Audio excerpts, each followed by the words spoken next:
यहाँ पे हमने उसी जिगजैग को जस्ट यहाँ से टांका हमने छोटा किया है, और छोटा करने के बाद यहाँ से हम इसको स्टार्ट कर देते हैं, मतलब 0 और 1 के दरमियान में कर दिए।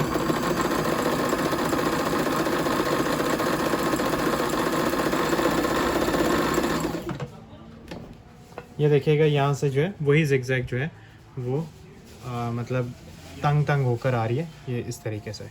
अब यहाँ से हम इसके कोई डिफरेंट और स्टिचेस सेलेक्ट कर लेते हैं, जिस तरह ये डबल स्टिच आ गया, डबल जिगजैग आ गया, ये बनाकर आपको दिखा देते हैं। बट ये डबल जिगजैग और डबल स्टिच जो आएगा उसमें आपने टांके को फुल रखना है, इसमें छोटा नहीं कर सकते आप। अगर छोटा करेंगे तो वो उसकी फिनिशिंग नहीं आएगी उस हिसाब से।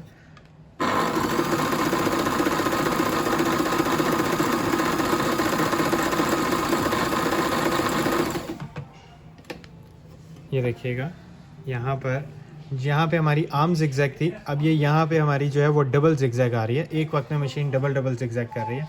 अब यहाँ से इसी तरीके से आगे आ जाएं तो ये इसका ओवरलॉक के लिए है, और ओवरलॉक जो है बेसिकली कपड़े के किनारे के ऊपर होता है।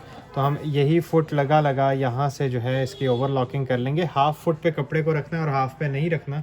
इसमें भी टांका हमारा 4 नंबर पे रहेगा, और यहाँ से हम इसको स्टार्ट कर देंगे।